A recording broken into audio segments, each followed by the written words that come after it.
Jeg gikk med på et åpent forhold. Nå angrer hun. Noen valg føles riktige der og da, helt til de ødelegger deg innvendig. I dag skal du høre min historie, en vanlig mann fra Trondheim, som gjorde det mange i Norge i dag vurderer. Han aksepterte å leve i et åpent forhold. Ikke fordi han ville, men fordi han elsket for mye til å miste henne. Men da han trodde skulle være en modernisering av kjærligheten, ble starten på slutten. En reise gjennom sjalusi, stillhet og dyp skam. Dette er ikke bare en historie om utroskap. Det er en historie om grenser, selvrespekt, og hva som skjer når vi ignorerer varselsignalene kroppen vår gir oss. Slapp av, og spør deg selv, hva ville du gjort om dette skjedde med deg? Mitt navn er Andreas, jeg er 34 år gammel, født og oppvokst i Trondheim. Jeg jobber som grafisk designer eksternt for en oppstartsbedrift i Oslo. Jeg har aldri vært typen som havner i kontroverser. Jeg har alltid vært rolig, lojal, likt å gå tur i skogen, lage kaffe på gammelmåten og høre på NRK-radio i bakgrunnen mens jeg tegner. Min eks, Ingrid, 29 år gammel, var annerledes. Hun var ren energi. Utdannet sosiolog, full av sterke meninger, høy latter og en måte å erobre hvert rom på i løpet av sekunder. Vi møttes på en tur arrangert av DNT til Bymarka, og fra første dag snudde hun livet mitt på hodet. Like vakker som uforutsigbar, Ingrid virket alltid å være et skritt foran verden. Og av en eller annen grunn valgte hun meg. Det var 3 intense år. Vi reiste til Lofoten, kjempet under nordlyset, tilbrakte lange netter med politiske diskusjoner og LO av norske podcaster. Jeg hadde aldri trodd at det kunne fungere så godt å være med noen så ulik meg. Men så kom dagen som forandret alt. Det var en vanlig februarkveld. Vi lå sammen i et teppe og så på en serie på NRK TV. Midt i andre episode stoppet Ingrid opp, så på meg med et blikk som allerede varslet. Nå kommer bomben. Hun trakk pusten dypt og sa: Andreas, jeg tror jeg trenger mer frihet i forholdet vårt. Setningen gjallet i hodet mitt. I de neste 10 sekundene føltes det som om hele mitt trehus raste sammen i stillhet. Hva mener du, Ingrid? Det er ikke det at jeg ikke elsker deg. Jeg elsker deg. Men jeg føler vi sitter fast i en rutine. Jeg vil utforske mer. Møte andre mennesker. Uten utroskap, uten løgner. Et åpent forhold. Jeg ble målløs. Svelge hardt. Prøvde å le, som om det var en spøk. Men hun var alvorlig. Hun var alltid alvorlig når det gjaldt avgjørelser. Det verste var at hun snakket rolig, som om hun inviterte meg på en kopp te, men det hun ba om, var mitt hjerte på et fat. Hun ville ikke forlate meg. Hun ville bare gå ut og komme tilbake. De neste dagene prøvde jeg å rasjonalisere. Jeg tenkte, det er Norge, vi er ikke så konservative. Jeg så videoer på YouTube, leste artikler. Folk som sa at åpne forhold redder ekteskap. At sjalusi er et sosialt konstrukt. At frihet er viktigere enn eierskap. Så, som en idiot, sa jeg. Ok. La oss prøve. Og det var da mitt helvete begynte. Etter at jeg sa ja, kysset Ingrid meg som om jeg hadde gjort noe edelt. Hun smilte, takket for den emosjonelle åpenheten, og sovnet fredelig den natten. Jeg, derimot, lå og stirret i taket, og lurte på hvilken del av sjelen min jeg hadde gitt opp. De neste dagene skjedde det ingenting tilsynelatende. Vi tok fortsatt morgenkaffe sammen, delte fortsatt oppvasken, lå fortsatt ved siden av hverandre. Men jeg følte en usynlig sprekk vokse mellom oss. Og det som gjorde mest vondt, var at hun var lykkelig. I den andre uken hadde hun sin første date. Hun fortalte meg det som om det var noe trivielt, som «jeg skal på butikken». Jeg skal ut i kveld. Møte en fyr jeg møtte på et forum om bypolitikk i Bergen. Magen min snudde seg. Hun brukte min deodorant før hun dro. Den samme lukten jeg elsket på nakken hennes, gjorde meg nå kvalm. Hun hadde på seg en blå kjole som hun bare brukte ved spesielle anledninger. Jeg ble hjemme og så reprise av Side om side, prøvde å le, men med tørre, tomme øyne. Den kvelden kom hun hjem klokka 23. Hun smilte. Ga meg et kyss i pannen som om vi var romkamerater. Jeg spurte ingenting. Ville ikke vite. Hun sa heller ingenting. Men lukten av en annen parfyme i håret hennes fortalte meg alt jeg trengte å vite. Jeg prøvde å holde fasaden. Sa til meg selv at det bare var en fase. At det var normalt. At andre kulturer gjorde det. Men sannheten var at jeg begynte å visne. Illustrasjonene mine mistet farge. Jobbproduksjonen min falt. Venner begynte å merke det. Min beste venn, Joakim, dro meg med på en øl på baren, Blast, og sa: Andreas, du er ikke deg selv. Jeg fortalte ham sannheten. Om det åpne forholdet. Om de tomme nettene. Om de falske smilene. Han var stille. Så sa han noe som satte seg fast i meg. Du elsker henne så mye at du lar deg selv dø, slik at hun kan leve. Og han hadde rett. I den 4. uken kom Ingrid hjem senere enn vanlig. Hun lo høyt, sendte meldinger på mobilen mens hun tok av seg jakken. Hun så på meg og sa: Du burde prøve du også, vet du? Gå ut. Møte noen.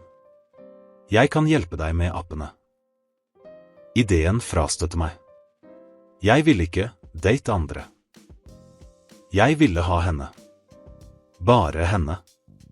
Men det verste skulle fortsatt komme. En kveld kom jeg tidligere hjem fra coworkingplassen der jeg jobbet av og til. Jeg hadde glemt øretelefonene mine der og bestemte meg for å hente dem. Da jeg kom hjem, så jeg at døren sto på gløtt. Jeg gikk stille inn og hørte latter. Stemmer. Jeg gikk mot soverommet.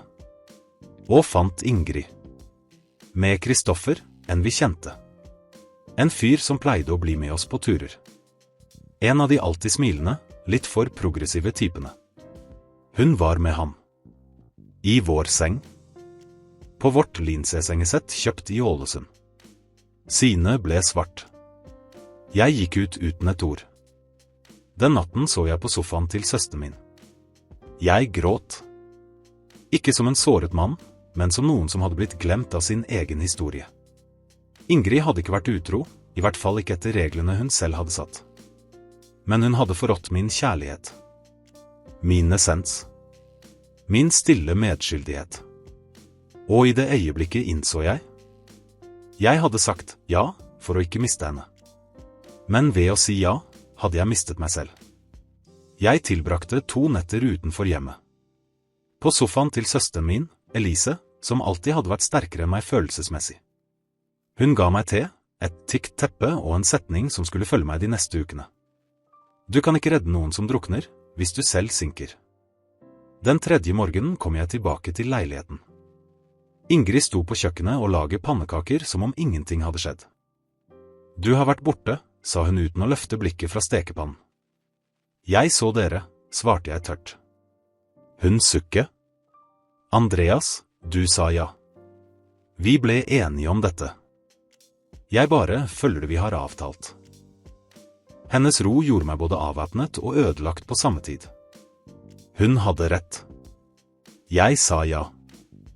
Jeg svelger stoltheten min, verdiene mine, frykten min. Og nå høster jeg konsekvensene.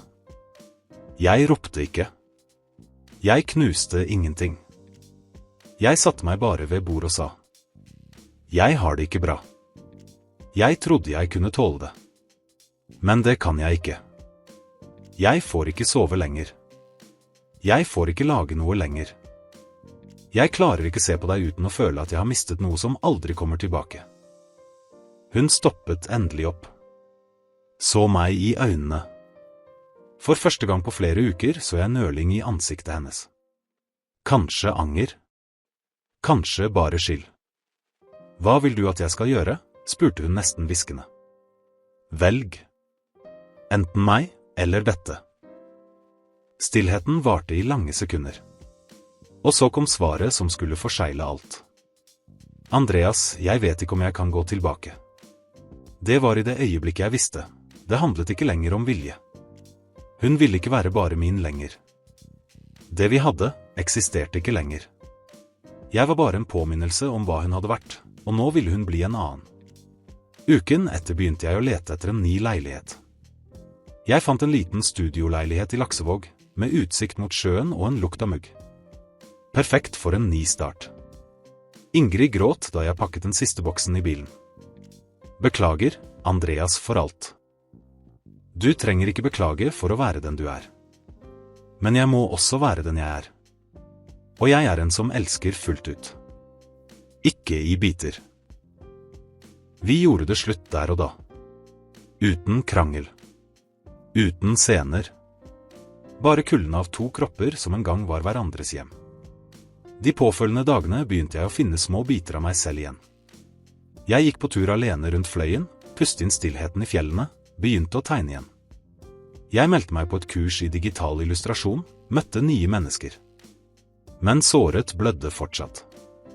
Av og til så jeg Ingrid på bilder, sammen med nye folk, nye steder. Alltid smilende. Og jeg spurte meg selv, var jeg feilen? Eller bare trinnet hun måtte over for å komme dit hun ville? Nå har det gått 3 måneder. Det gjør fortsatt vondt. Men det gjør mindre vondt. Det verste med et åpent forhold, når bare en av partene ønsker det, er at du ikke bare mister personen. Du mister deg selv, bit for bit. Som om hver natt, hvert kyss delt, tok med seg en del av deg. Jeg elsket Ingrid. Med alt jeg hadde. Men noen ganger er ikke kjærlighet nok. Det var en grå søndag ettermiddag, typisk for Bergen. Regnet slo lett mot vinduet i den nye leiligheten min mens jeg tegnet omslaget til en barnebok. Jeg var oppslukt i fargene da jeg hørte lyden av posten som falt på gulvet. Et tykt konvolutt, uten avsender. Jeg kjente straks igjen håndskriften. Ingrid. Jeg nølte i flere minutter før jeg åpnet den. Hjertet mitt strammet seg, som om en glemt del av meg hadde våknet. Inni lå et håndskrevet brev. Skjelvende.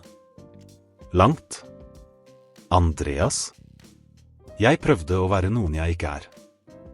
Da jeg ba om et åpent forhold, trodde jeg at jeg søkte frihet. I virkeligheten flyktet jeg fra frykten for å miste meg selv i noen igjen. Og jeg mistet meg selv likevel. Du var den roligste delen av meg. Den delen som så skjønnhet i stillhet, som vekket meg med ferskt brød og hibiskusti. Jeg var blind, og trodde at kjærlighet måtte være bråkete. Ildfull. Kaotisk. Men du var hjemme. Og jeg byttet ut med tomme applaus. Det innså jeg for sent. Du ba meg velge, og jeg nølte. Ikke fordi jeg ikke elsket deg. Men fordi jeg ikke visste hvem jeg var uten deg, og likevel trodde jeg at jeg måtte finne det ut. Nå vet jeg. Og selv om jeg ikke forventer at du kommer tilbake, vil jeg at du skal vite. Du var den største kjærligheten i mitt liv. Hvis du en dag vil snakke, vet du hvor du finner meg. Ingrid. Jeg ble sittende urørlig lenge etter å ha lest brevet. Verden var stille, bortsett fra lyden av vinden utenfor. Hun ba meg ikke om å komme tilbake. Hun prøvde ikke å binde meg.